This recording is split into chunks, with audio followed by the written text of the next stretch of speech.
देश के प्रधानमंत्री मोदी फिर बंगाल बीजेपी मुर्शिदाबाद में सीएम योगी को क्यों बुला रही? योगी नहीं ये भोगी।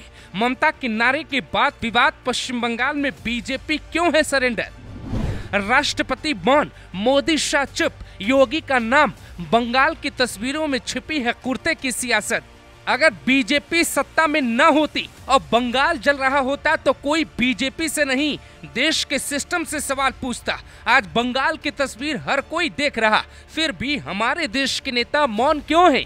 राहुल गांधी का एक भी पोस्ट न आना, विपक्ष के नेताओं का इस पर बात न करना, अजीत, अंजुम और रवीश कुमार जैसे तथाकथित पत्रकारों का मुर्शिदाबाद न जाना, पूरा सच क्यों नहीं दिखाया जा रहा?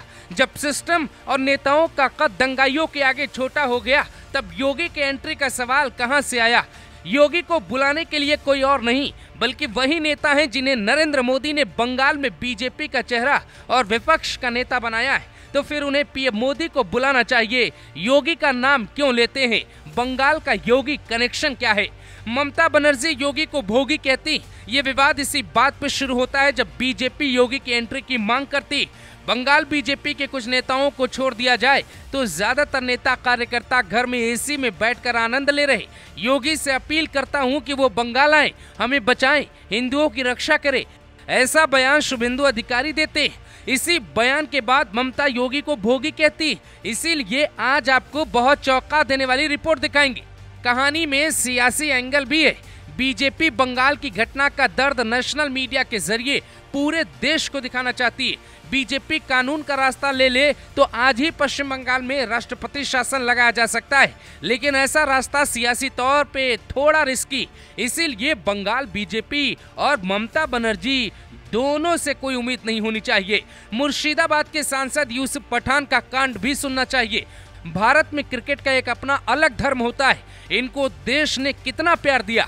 इनके लिए स्टेडियम में हिंदू और मुसलमान दोनों बैठे, लेकिन यूसुफ पठान घर पे चाय का आनंद उठा रहे एक भी हिंदू परिवार से नहीं मिले कि मुर्शिदाबाद क्यों छोड़कर जाना पड़ा। अब असली सच इन तस्वीरों में देखिए। हमारे देश के नेता कैमरे के सामने आपस में लड़ते हैं, लेकिन कैमरे के पीछे इनका चेहरा कुछ और हो जाता है। जनता आपस में लड़ रही, कोई हिंदू मर रहा, कोई मुसलमान, कोई पत्थर उठा रहा, कोई पलायन कर रहा। लेकिन 2 दिन पहले की ये तस्वीरें दिल्ली की हैं। सोनिया गांधी को देख के बीजेपी नेता खातेदारी में लग गए। रेखा गुप्ता लंबे वक्त तक राहुल गांधी से बात करती रही। पीएम मोदी खुद कहते हैं कि ममता दीदी मेरे लिए हर जन्मदिन पे कुर्ता भेजती है। दीदी भी कहती हैं कि पीएम उनके लिए साड़ी भेजते हैं। देश का सिस्टम, कानून, सुप्रीम कोर्ट, कपिल सिब्बल जैसे वकीलों को बंगाल का दर्द क्यों नहीं दिखता? जहां कोलकाता हाई कोर्ट के आदेश के बाद पैरामिलिट्री फोर्स को तैनात किया गया है, वहां हालात कैसे होंगे जरा अंदाजा लगाइए। घरों में घुस के जो आग लगाई गई वो दिल में अभी भी धधक रही है, लेकिन हर कोई खामोश है। ये अपने आप में बड़ा सवाल है। ममता बनर्जी का एजेंडा है तस्वीरें देश में जितनी वायरल होंगी वो मुसलमानों की बड़ी नेता बन जाएंगी। बीजेपी का एजेंडा है जितने हिंदू पलायन करेंगे उतनी ही बीजेपी के लिए सिंपैथी बंगाल में बढ़ेगी, फायदा चुनाव में मिलेगा। बंगाल की गद्दी के लिए दोनों पार्टियां आम इंसान की जिंदगी के साथ खेल रही।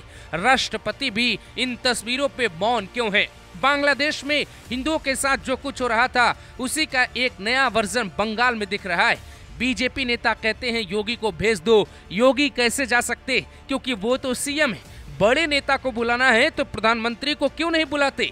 अमित शाह को बंगाल के नेता क्यों नहीं बुलाते? ये सियासी नौटंकी क्यों हो रही? पलायन की तस्वीरें क्यों आ रही? क्योंकि सिस्टम में हर कोई मिला है। राष्ट्रपति द्रौपदी मुर्मू को भी देखना चाहिए बंगाल में महिलाओं के साथ क्या हो रहा है। फिर भी कोई ना देखे तो समझ लीजिए चुनाव आने वाला है, नेता भी आग लगाने वाले।